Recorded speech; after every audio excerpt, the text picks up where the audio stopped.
વિસ્તાર ward number 2 છે. 4 કાઉન્સિલરો અહીંના ભાજપના છે, ધારાસભ્ય ભાજપના છે, સાંસદ ભાજપના છે અને છેલ્લા 35 વર્ષથી આ એકતાનગરનો પ્રોબ્લેમ સોલ્વ નહીં કરી શકતા. કેમ કે અહીંયા ગરીબ પ્રજા રહે છે, એ વેરો નથી ભરતા, ટેક્સ ભરે, વેરો ભરે, બધું કરે છે, તો આ લોકોને કેમ વંચિત રાખવાનો પાણીથી? હજુ ઉનાળો ચાલુ નહીં થાય પહેલાં તો પોકાર ચાલુ થઈ ગયા. ગટરનું પાણી અને પાણીની લાઈનનું પાણી બે ભેગું થઈને ઘણા લોકો બીમાર છે. છેલ્લા 6 મહિનાથી પહોંચી ગયા હતા, એટલે આજે અમે અહીંયા હલ્લા બોલ લઈને આવ્યા છે પબ્લિકને જનતાને લઈને.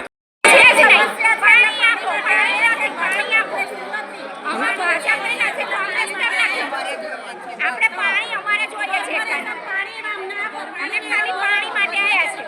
પાણી આપો. અમારે ભાજપ નથી, કોંગ્રેસ નથી, કોઈ નથી. અમે પાણીનો વેરો ભરીએ છીએ. પાણીની પ્રેશરની ફરિયાદ છે અમારી પણ એના માટે પાણી પુરવઠા વિતરણમાંથી એ લોકો કામ કરી રહ્યા છે. ત્યાં આગળ લો પ્રેશરની ફરિયાદ છે તો કટ કરીને કેટલા ભાગમાં પાણી વધારે આવે છે એનું ચેકિંગ ચાલે છે. એટલે એ દરમિયાન આ લોકો એવું છે કે પ્રેશર ઘટી ગયું છે, ચેકિંગ ચાલે. હવે એ લઈને આવ્યા છે તો વાત કરું એટલે ખબર પડશે કારણ કે મને પાણીનો પ્રશ્ન છે તો ખબર છે, પણ લો પ્રેશરની ફરિયાદ છે મને ખબર. અમારું જે વિતરણ ડિપાર્ટમેન્ટ છે એ કરશે જ, અમે જોડે રહીશું. हमसे जुड़े रहने के लिए हमारे YouTube चैनल को सब्सक्राइब करें और नई वीडियो की नोटिफिकेशन के लिए बेल आइकॉन को दबाएं।